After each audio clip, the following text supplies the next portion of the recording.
there's always things that are going to happen that are going to come up in life that in the moment may feel like an obstacle or something that's in the way or something that's holding you back from achieving the goal or moving toward what you want to do. Mm-hmm.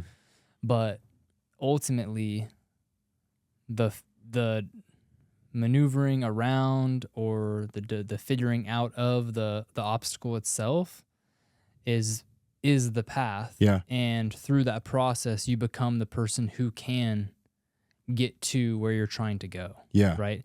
You I like that. Yeah. And that's stoicism. The obstacle is the way. Mm-hmm. Right. And that's just a flip of perspective of saying this obstacle is in my way. Oh, wait, no. By figuring out how to overcome this obstacle, I become the person who can actually continue forward towards this goal. So the obstacle itself is actually the path forward. We like to think if this wasn't here, then I could just easily get there. Yeah. And speaking from personal experience, I've talked about this a little bit, but in my early 20s, I got hit with some serious health issues. Mm-hmm. And at the time, I was already a personal trainer. I had already been working out for years. I was powerlifting. I was pretty strong. I was about 185 pounds. I was already squatting, 315 for reps. And I was in my early 20s, and I was making good progress. And then what felt like kind of out of nowhere, I got hit with these health problems, and I lost almost 20 pounds, and I got weaker, and my physical health, my physical fitness took a hit, and I wasn't feeling good. I wasn't sleeping good. I didn't have energy. I didn't have mental clarity, and my physical fitness was taking a step back. Yeah. Was going backwards. Yeah, and that's got to be tough. I mean, for you, I share many similar stories. Mm-hmm. Your fitness is your identity at that point. Yeah. Like, you're like, shit, I don't have that. Now what do who am I? Yeah. Like, yeah. I'm already a personal trainer. I'm supposed to be helping other people with their health and their fitness. For sure. And meanwhile, I'm trying to push harder in the gym because I'm not getting stronger, but I'm actually just spinning my wheels and going backwards because my body my body needs me to rest and chill out and figure out what's going on. Which was super uncomfortable. And yeah, like you said, it was challenging my identity, and I felt really insecure about it. And but ultimately, I was challenged to figure out what was going on with my health, and through that, I was made more aware. I was woken up a little bit from the sleep that I was in as to what I was doing in my life, the habits that I had in my life, the food that I was consuming, the sleep patterns that I had that were contributing to my illness. It was like, okay, now I have to integrate more and figure out what's going on. How do I need to improve my diet? How do I need to improve my sleep? How do I need to improve my lifestyle? How do I need to get better at fitness? How do I get better at programming so that I'm actually working out more effectively? So I'm not just killing myself in the gym with hopes that I get stronger, but I'm taking a more science-based approach to it. So through these obstacles, we can become more aware if we're willing to engage with them. Yeah.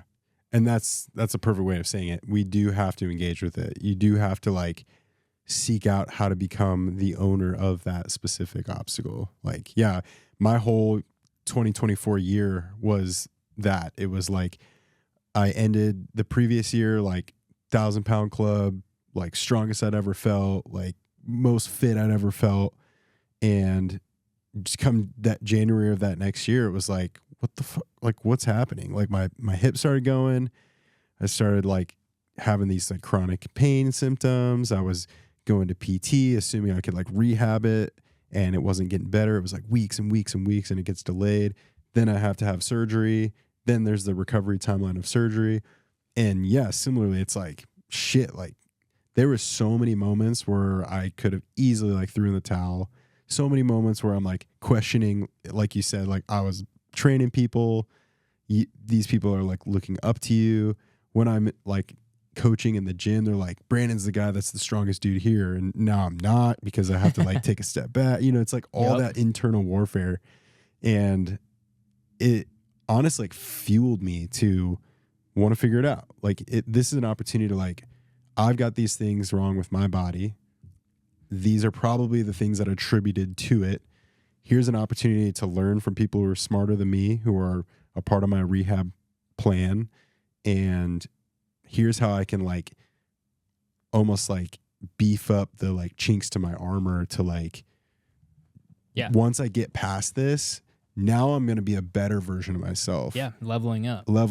Yeah. It's like you said, that obstacle now becomes the challenge and the growth and the, all that. So, yeah, like there's just so much opportunity to become a better version of yourself when you're faced with that adversity. Yep. And, while the moments will come indefinitely, like they're going to happen.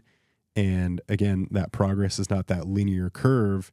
Like, even though those moments may suck, on the other side of it, there's hope. On the other side of it, there's an opportunity to be better because of what you faced. And if you can start thinking about your health and your fitness journey in that sense, like, dude, you're unstoppable. Like, yeah, it's a good feeling.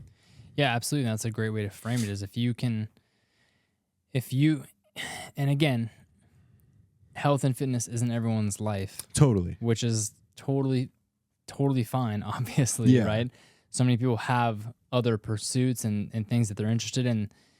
You know, I believe that it shouldn't be so complicated, you know, and for us, this is our life. This is what we're passionate about. So, you know, for us to engage with those issues and move past them and move forward is really important. But for a lot of people who are they just want to get fit, they just want to get healthy, framing it in that sense of like, okay, if I have goals that I'm moving towards and I'm not making progress or I'm plateauing, okay, how do I engage with what's happening and readjust? It's really that simple. Is reality is giving you feedback. Yeah. Right? Yeah. And I don't want to be harsh, and you don't need to be harsh with yourself necessarily, but if you say you're waking up in the morning 3 days a week and you're walking for 30 minutes, and you implemented that with the goal of losing weight, that's fantastic. That's beautiful. You do it for a month. You notice I lost half a pound. You had the goal of losing 4 pounds, let's say, right? You could say, well, this is stupid. This isn't working. Walking must not be working. Or you could say, okay, reality is giving me feedback. And obviously what I'm doing isn't enough to reach my goal. Yeah. So try something else. Adjust. Right? Exactly. It's just adjust. So in reality is just a constant feedback loop, right? Yeah. And again, I don't mean to be insensitive to people that are having, challenges with their fitness or with their health. And again, but this is a mental game. Yeah. Like we were just talking about. It's a mental game. And if you can have that strong mental of engaging with reality and saying, okay, let's just take note of where we are. What is the feedback that reality is giving me? What effort was I putting forward? And what results did I get from that? Okay. If I really want to move towards my goal, then I'm going to have to change X, Y, and Z. Yes. And yeah, because I think so many people stop before that point. And we live in this world where it's the instant gratification. Like, I need to see results, and I need to see results now. And I think that attitude or that posture, it in turn leads us to not take that next step. When that next step is going to be the thing that, maybe if you go from 3 days a week, 30 minutes a day, to 4 days a week, 40 minutes a day, and then you do lose those 4 pounds, like, who knows? But it just takes that extra step of assessing what worked or what didn't work, and then figuring out, how do I adjust my approach? Yeah.